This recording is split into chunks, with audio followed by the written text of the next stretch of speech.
All right, my friends, let's take a look. So if the position vector is, I think first I'll look at this x of t, y of t notation.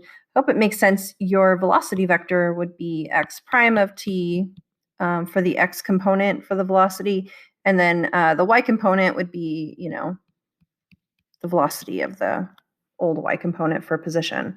Notation, if they call the original xy, you would just write dx dt for x prime of t, and then dy dt for y prime of t. Similarly, for the acceleration vector, we would have x double prime of t for the acceleration for the x component, and then we'd have y double prime of t for the acceleration of the y component. And then in Leibniz notation for exactly what I just said there in function notation would be d squared x over dt squared, and then d squared y over dt squared.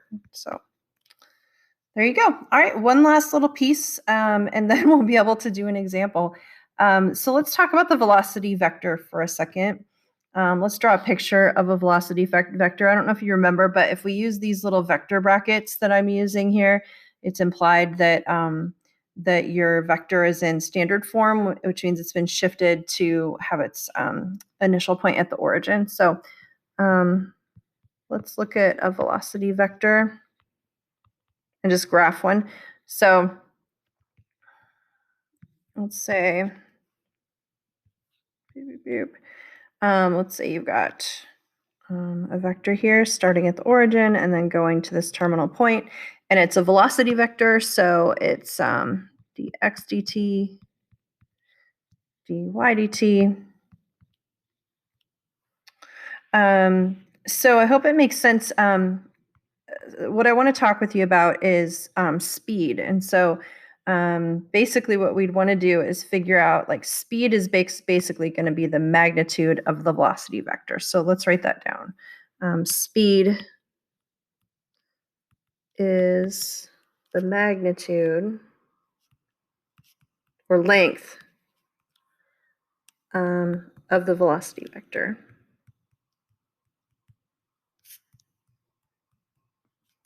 So how would we get the length of this velocity vector? Well, you could seriously just, do a little right triangle deal, and this length would be dx dt.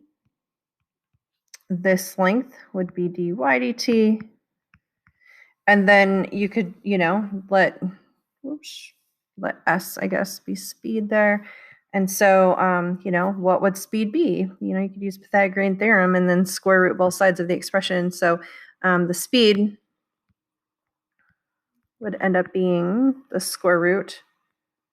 That's kind of a sad little square root, but sorry. Anyway, of dx dt squared plus dy dt squared. There we go. So hopefully you don't, after what I've presented here, hopefully you don't feel like you have a ton to memorize. I would say this piece in the bubble would be worth memorizing. There'll be some places where on FRQs and stuff that you'd be really glad that you knew. The speed is the magnitude of the velocity vector. And for me, what I do is I memorize the wordy piece. The formula follows naturally. So whatever it takes, make sure that you know that little piece right there. And what that little mini lesson did, along with some previous experience that you've had, but it basically unlocked this final type of FRQ that I've kind of been holding back. So now we can answer them in full. Anyway, so see how 2006 Form B treats you. Go ahead and give it your best shot, and then we'll go over it together in the next video. Good luck.